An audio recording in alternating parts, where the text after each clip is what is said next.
A streak of blue.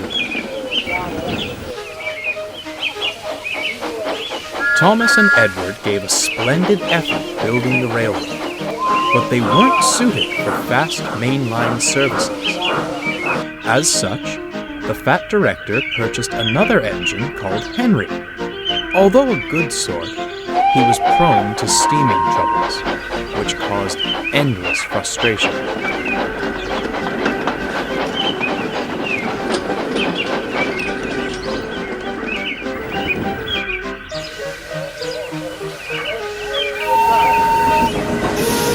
Due to a lack of funds, engines were loaned from other railways.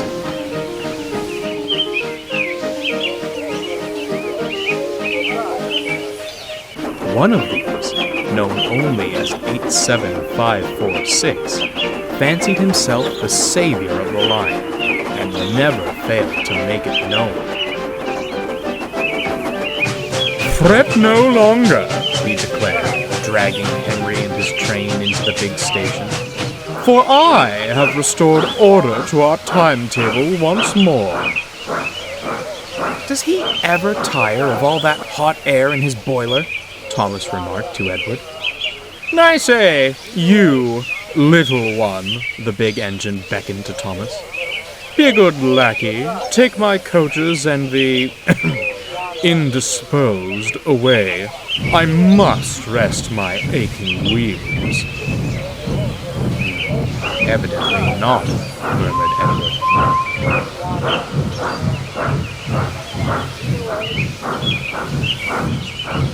As Thomas buffered up, Henry couldn't even meet his gaze. "Oh, I'm sorry," he sighed. "He should be sorry," retorted Thomas. "One day, he'll get his." That night, Thomas retired to the shed. A vulgar discourse greeted him. "You know," 87546 said loudly to another loaned engine, "I do sympathize with the fat director. Wasted what little hard-earned money he had on a mite, an antique, and an invalid." He looked across to Henry, sleeping as workmen tried to mend him. "I'm the real bargain. The strength of 3 for the coal and water consumption of 1. Only a matter of time before he purchases me." "The fat director," Edward interjected, "favors engines with good character. You leave much to be desired in that department." "And where has good character led you, replied 87546. "Certainly not the main line. Speed and strength are all that matters there. When I pull coaches, you merely see a streak of blue. Engines like you fade into the background. I'd like to see you do my work without falling to pieces." He turned back to the other engine. "Now, a more pressing matter. When I am purchased, what do you suppose my proper name should be? I fancy something regal, Lord Frederick Regaby has a certain charm to it, no? Thomas was about to retort, but Edward gave him a look. "Save your steam," he muttered. "It's no use arguing with him." They stared at the loaned engine with contempt. Henry, who'd only been pretending to sleep, had heard everything.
The next morning, 87546 awoke to a startling sight.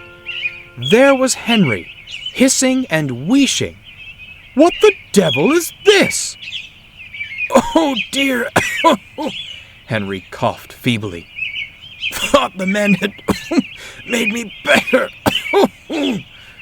"Well, get better and out of my way this instant.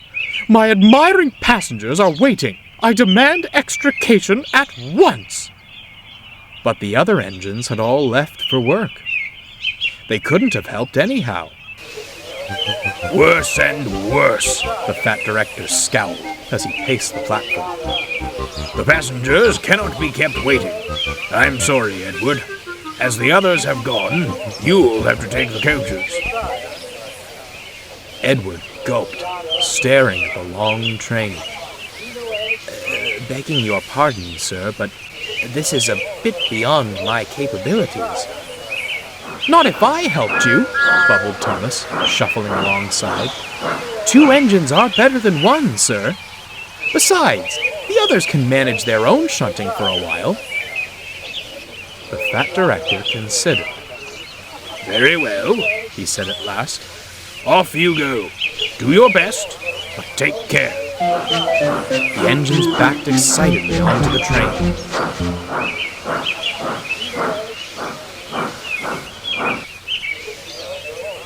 The passengers marveled at the strange combination, but were thankful to have any train at all. Finally, the guard's whistle blew. "Come on, come on!" called Thomas. Steady now, advised Edward.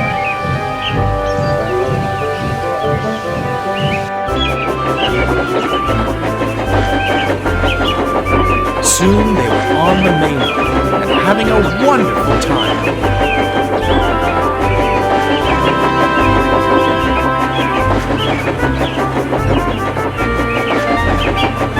Thomas was so excited to leave the yards, he nearly pulled Edward's coupling off. Edward chuckled. He was glad to stretch his wheels again. The two engines worked so well, the coaches felt light as air. Other engines were shocked as they raced past, whistling with glee.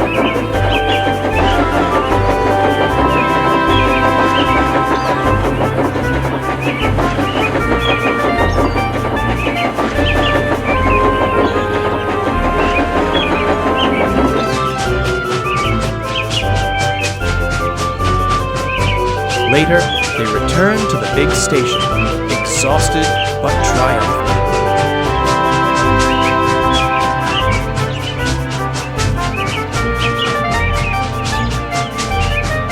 Henry and 87546 stood at the platform. Well, smiled Henry. Our streak of blue has returned, and in one piece, no less.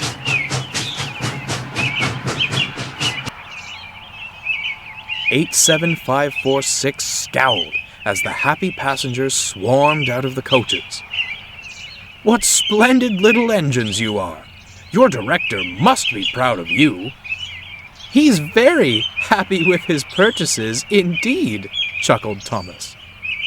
"No, ha ha!" fumed 87546 as he puffed away. "You were only allowed out of the yard because clanky old Edward couldn't manage alone. Enjoy your brief moment in the limelight. It's already fading." "If I didn't know any better," smirked Thomas, "I'd say he didn't like shunting his own train." He chortled off to the water cooler, but Edward stayed behind.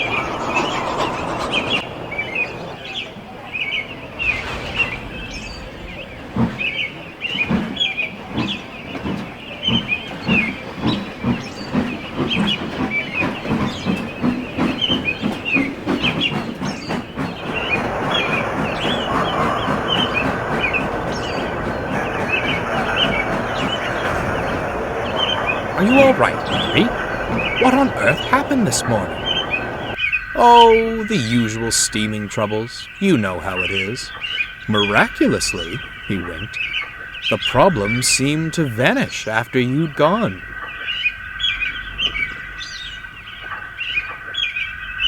"You didn't!" Edward gasped. "Now, Edward," Henry grinned, "do you really think I'd do such a thing?" And without another word, Henry steamed away.